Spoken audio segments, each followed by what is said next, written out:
खुलुमबाय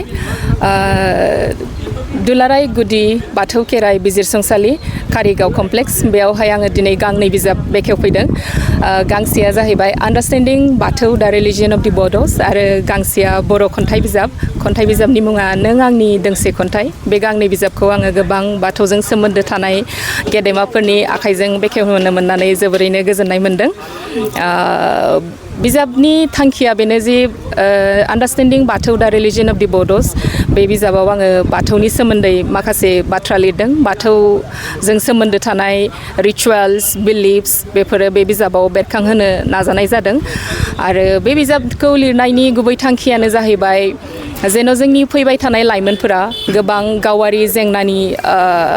नागारनो हायै जेंनानि खारनावहाय बिथांमोनहा गोबां बाहेरायावहाय फरायनायनि बेलायावनो होन बा माखासे गावारि खामानिनि बेलायावनो होन गोबां गोजानाव थाहैनो गोनां जायो जायनि जाहोनाव बिथांमोनहा बाथौनि सोमोन्दै मिथिनो लुबैब्लाबो धोरोमनि सोमोन्दै मिथिनो लुबैब्लाबो गोबां गेदेमाफोरजोंहाय जथाबनानै बिथांमोनहा सोलोंनो बा मिथिनो खोनासंनो बेखौ मोना जानो हादों बेफोर गासैबोखौनो नोजोर बोनानै आङो आन्डारस्टेन्डिं बाथौ दा रिलिजियन अफ दि बड'स बे बिजाबखौ आङो सुजुनानै दिहुननाय जादों आरो आंनि नों आंनि दोंसे खन्थाइ बेयो नैथि खन्थाइ बिजाब जाय बिजाबाव आङो माखासे मिथिंगायारि नुथाय आंनि साननाय लुबैनाय हास्थायनाय बेफोर गासैखौबो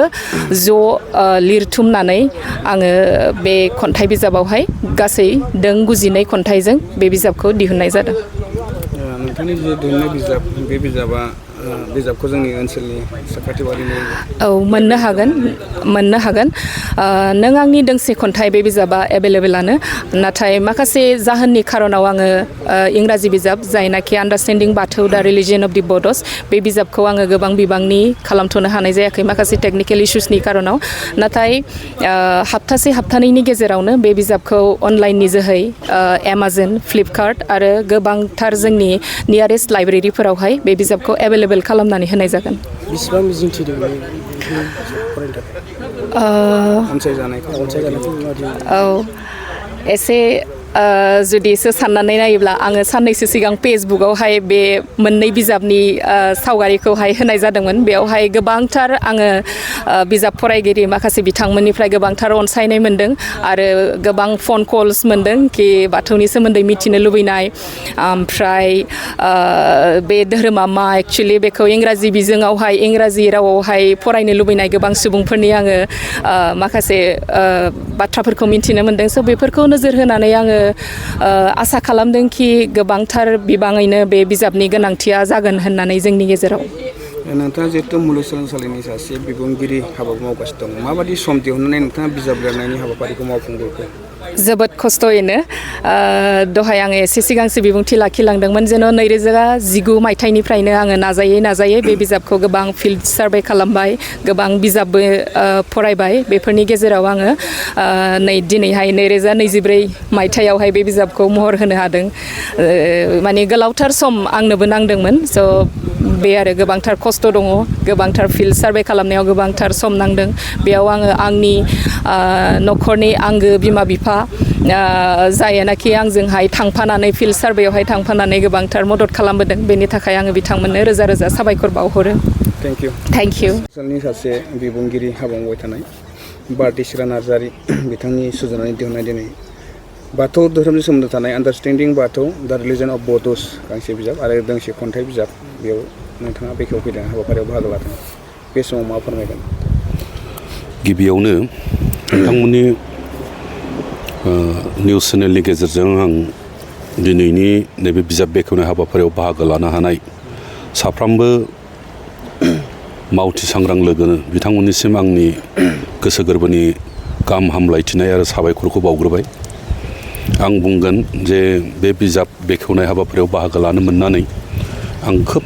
गावखौनो गाव देरगानाय मोन्दों प्राउड खालामदों आं मानोना डक्टर बारदैसिख्ला नार्जारिया बे खम समनि गेजेराव आरो बे उन्दै बैसोआव दिनै जे बाथौ धोरोमनि जिथु रिच एन्ड रिचुवेल ट्रेडिसन कालचार जोंनि जि फुजिनाय खुलुमनायनि खान्थिफोर बेखौ लानानै बाथौ धोरोमखौ जे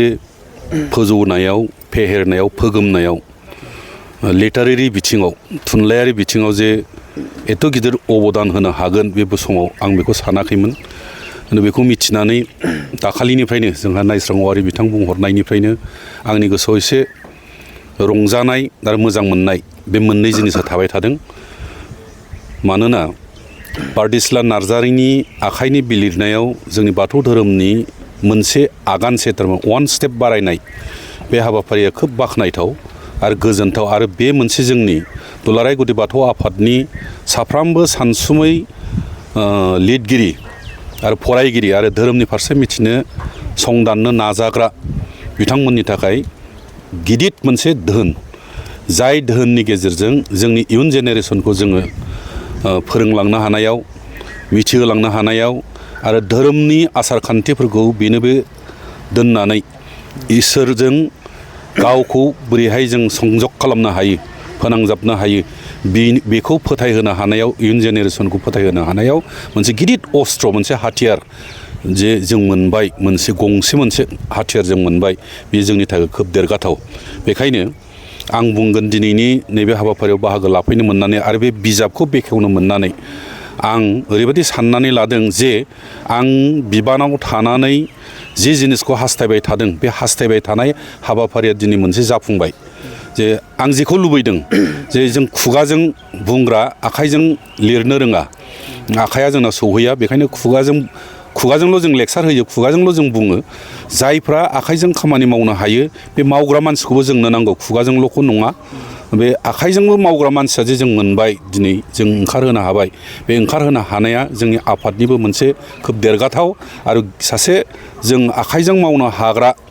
सासे मानसि जों जे सासे आइजोखौ मोननो हाबाय जोंनि फिसाफोरनि गेजेराव बे जोंनि थाखाय बेसेबांबा गिदिर सम्पति आरो बेसेबांबा गिदिर देरगाथाव बेखायनो आं सानो बे डक्टर बारदैसिख्ला नार्जारि बिथांनि सुजुनायाव जे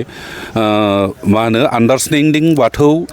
दा रिलिजन अफ दा बड'स बे बिजाबा निस्सय खालि जोंनि बाथौ धोरोमखौ फोथायग्रा बाथौ धोरोमखौ मिथिनो नाजाग्रा बा इसोर फोथायग्रानि थाखायल' नङा आं दहायनो मोनसे खोथाखौ बुंदों बे बिजाबा सारा मुलुगाव थानाय जायफ्रा धोरोम फोथायारि इसोर फोथायारि सिबियारिफोर दं आं नास्तिक मानसिनि साइडखौ बुङाखसै जायफ्रा धोरोमखौ फोथायग्रा इसोरखौ फोथायग्रा बे फोथायग्रा मोनफ्रोमबो एभ्रि ब्रान्चेस अफ द रिलिजन मोनफ्रोमबो धोरोमनि माबाफ्रा सिबियारिफ्रा बेखौ फरायनानै बाथौ धोरोमनि सोमोन्दै गुवारै गेबेङै आरो प्रेक्टिकेलि मिथिनो हानायनि मोनसे बिजाब आरो बे बिजाबनि गेजेरजोंनो जोङो बाथौ धोरोमखौ आगानसे बारायहोनो हानाय बे बिथिङाव जों बुंनो हायो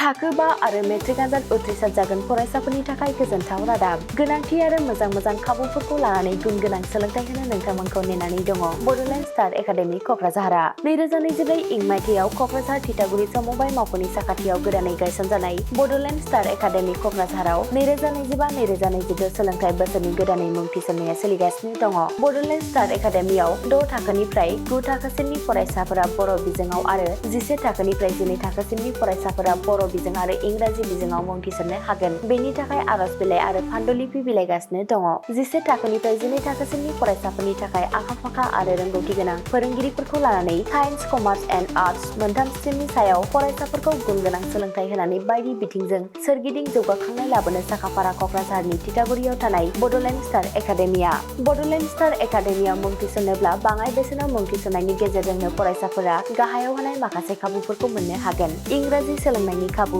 साखोन-सिखोन थाखो खथा बिजाब बाख्रि BPL थाखोनि फरायसा फरायसुलिफोरनि मुं थिसननायाव 20% मासुल रेहाय होनाय बेजों लोगोसेनो नोंथांमोनहा JEE नीट आनजादनि थाखाय बेसेन नाङै फोरोंथाय मान्थलि मक टेस्ट जिउ राहा दानाय बायदि गियानलु आयदाफोरनि उफ्रा सोलोंफारिफोरनि खाबुफोरखौ मोननो हागोन हौवासा आरो हिन्जावसाफोरनि थाखाय मुलाम्फा गोनां मोजां जामुं आरो मोजां थाग्रा खथानि खाबु गोनां हस्टेलनि खाबुफोरखौबो मोननो हागोन बिदिब्ला गोबाव खालामाजासे नोंथाङाबो बड'लेण्ड स्टार एकाडेमियाव थाबैनो मुं थिसननायनि थाखाय सुलाद लादो आबुङै मिथिनो थाखाय जानबुं अनजिमा 6000349997 एबा